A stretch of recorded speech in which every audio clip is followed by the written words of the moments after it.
ఎందుకు నాకే ఇన్ని కష్టాలు? అయినా స్కూల్లో కాలేజీలో కాకపోతే యూనివర్సిటీల వల్ల మనమే ఫస్ట్ కదా. చాలా తెలివైన వాళ్ళు కూడా. అయినా ఎందుకో ఉద్యోగం రావట్లేదు. వచ్చింది వెళ్ళి నడవట్లేదు. ఏం చెయ్యాలో పాడుకోవట్లేదు. అరే ఏంటి పుష్పకి ఇంకా 18 కోట్లేనా? అల్లు అర్జున మజాక. ఈ పార్టీకి 2000 కోట్లు రావద్దు. 50 కోట్లు 50 కోట్లు బాక్స్ ఆఫీస్ 50 కోట్లు. పుష్ప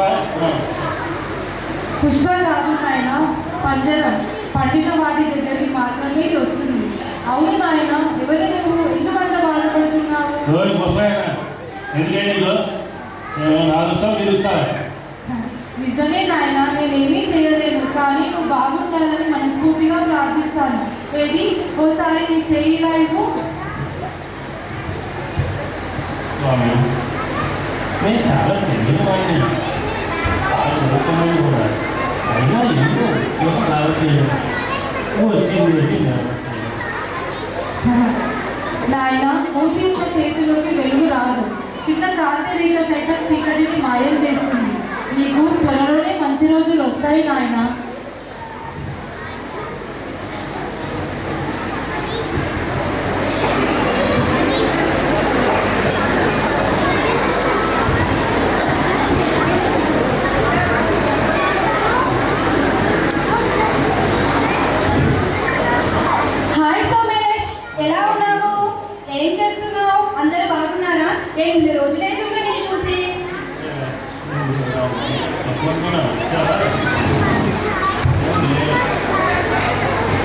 నేను పెద్ద కంపెనీలో మేనేజర్ని.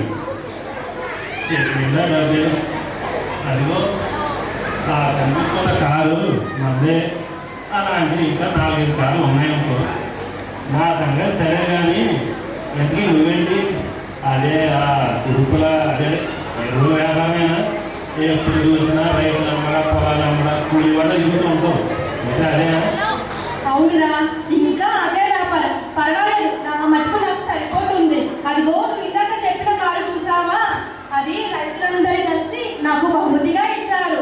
నా దగ్గర వారు ఎరువులు వాడడం వల్ల వారికి చాలా మంచి లాభాలు వచ్చాయి. అయినా సోమేష్, నువ్వు అప్పుడెలా ఉన్నావో ఇప్పుడు అదే ఉన్నావు. ఏ మాత్రం మారలేదు.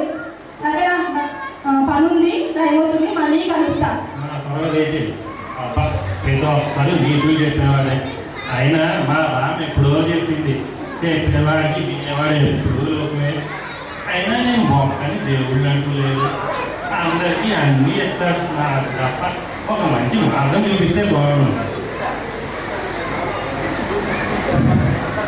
నమస్కారం గురువు గారు. నమస్కారం నాయన. ఎలా ఉన్నారు? బాగున్నాను నాయన. నువ్వు ఎలా ఉన్నావు? బాగున్నాను. మీ స్నేహితులందరూ బాగున్నారా? అందరూ బాగున్నారండి. సరే నాయన. సోమేష్, ఎలా ఉన్నావు? గురుగారు చూడలేదు. అంతా బాగానే ఉంది కదా? ఏంటి సోమేష్? ఏం బాగాలేదండి. ఎందుకోనండి ఇష్టమే రావట్లేదు. అయినా మీకు తెలుసు కదా, నేను చాలా తెలివైనాను. తెలివైనవన్నీ ఇంకా బాగా చదువుకున్నాను కూడా. నేను ఎందుకో ఉద్యోగం రావట్లేదండి. వచ్చేసేది రావట్లేదు. మీరే మార్గం చూపించాలండి. ఇలా రా సోమేష్, నీకు ఒక చిన్న కథ చెప్తాను. ఒక ఊరిలో శ్రవణుడు అనే ప్రఖ్యాతి గాంధీ మానసిక శారీరక నిపుణుడు ఉండేవారు. వారి ఆశ్రమంలో ఒక శిష్యుడికి ఆరోగ్యం బాగోలేదు. అప్పుడు ఏమైందంటే,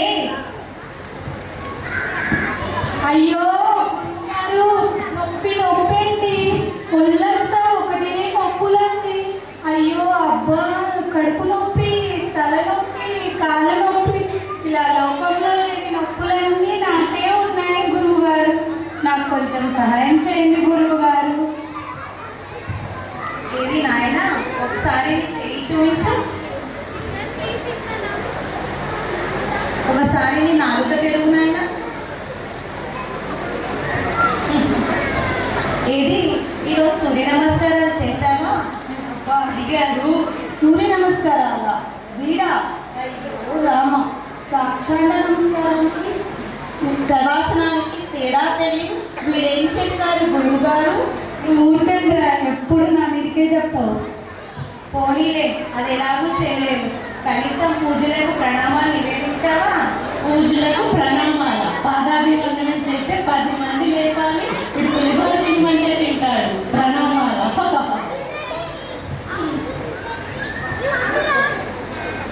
నాయనా, చెప్పండి గురువు గారు. యథా పిండే తథా బ్రహ్మాండే, యథా బ్రహ్మాండే తథా పిండే. తల్లి యొక్క జీవన విధానమును బట్టి బిడ్డ యొక్క ఆరోగ్యం ఆధారపడి ఉంటుంది. అలాగే మానవుల జీవన శైలిని బట్టి వాళ్ళ జీవన విధానం ఆధారపడి ఉంటుంది. నీ అంతఃశరీర వైఖరి ఎలా ఉందో చూస్తావా? చూస్తాను గురువు గారు.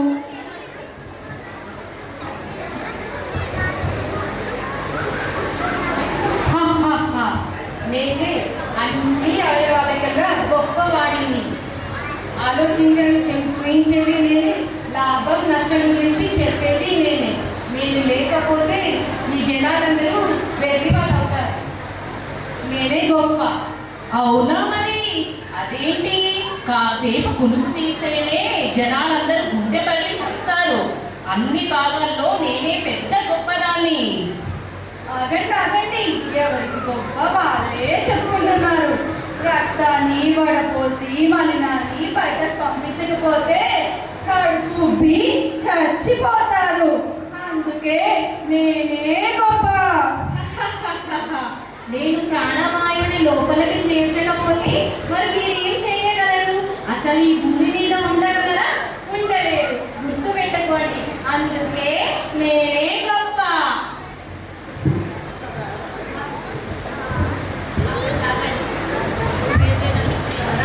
ఒక నిమిషం నా మాట వింటారా? నేను మీరందరి హృదయాన్ని, భగవత్ స్వరూపాన్ని. మీరందరూ గొప్పవారే.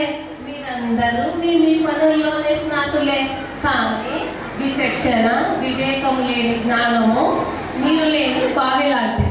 అలాగే సరి అయిన వైఖరి, ప్రవర్తన, క్రమశిక్షణ లేని విద్య వ్యర్థమని గుర్తుంచుకోండి.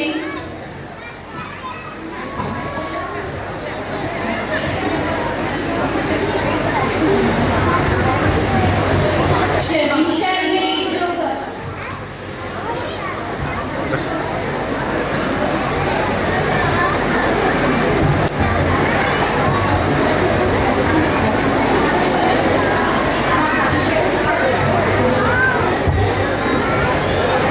ओ बल्ले बल्ले, ओ शावा शावा, बल्ले बल्ले, ओ Shava Shava.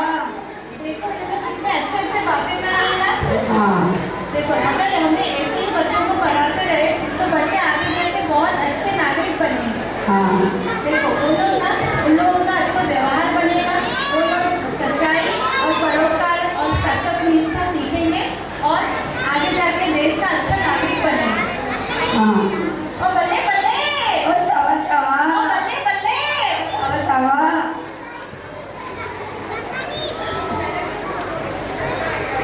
Dear parents, mostly you understood this story maybe.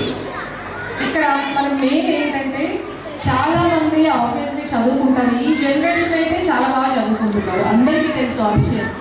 మెయిన్గా ఈ స్క్రిప్ట్ ఉద్దేశం ఏంటంటే చదువుకునే వాళ్ళకి చదువుతో పాటు యాక్చువల్గా చిన్నప్పటి నుంచి ఉండాల్సినవి ఏంటి అనేది మనకి ఇక్కడ చూపిస్తున్నాము. ఫస్ట్ వాళ్ళ థాట్స్ స్టార్ట్ అవుతాయి. చిన్న ఏజ్ నుంచి వాళ్ళకి చిన్నగా థాట్స్ స్టార్ట్ అవుతుంది. ఆ తర్వాత ఏంటంటే యాటిట్యూడ్ అనేది తెలుస్తుంది. ఆ attitude, then behaviour, character, life discipline, ఇవన్నీ కలిస్తేనే మనకు ఒక లైఫ్ స్టైల్ అనేది స్టార్ట్ అవుతుంది. అక్కడ ఇదంతా కూడా ఫేజెస్ ఆఫ్ ఎడ్యుకేషన్. 1 by 1 ఇదంతా కూడా ఫేజెస్ ఆఫ్ ఎడ్యుకేషన్. సో ఇందులో మెయిన్గా మనకు ఉండాల్సినవి ఏంటి అని చెప్పేదే ఈ స్క్రిప్ట్. మనకి మెయిన్గా ఇక్కడ మనకి అర్థమయ్యేది ఏంటంటే చదువే కాకుండా చదువుతో పాటు మనకి విచక్షణ, విజ్ఞానము అన్నీ ఉంటేనే అప్పుడు మనిషి పరిపూర్ణం అవుతాడు. లేదు అంటే పరిపూర్ణం అవ్వలేదు. సో కాబట్టి ఇవన్నీ ఉండేటట్టు టీచింగ్ అనేది మోస్ట్లీ మన స్కూల్లో మనం చేస్తున్నాం. ఇంకా రిమైనింగ్ స్కూల్స్లో కూడా ఇలాంటివి చేస్తేనే పిల్లలు పర్ఫెక్ట్గా ఉంటారని చెప్పడానికి మనం ఈ స్క్రిప్ట్ చేశాము. ఇది మనకు మెయిన్గా ఈ థాట్ ఇచ్చింది మన parent. Sir please come here. ఈ సార్ మనకి థాట్ ఇచ్చారు. సార్ దీని గురించి కొంచెం మాట్లాడాలనుకుంటున్నాను. Just give him 5 minutes. Thank you.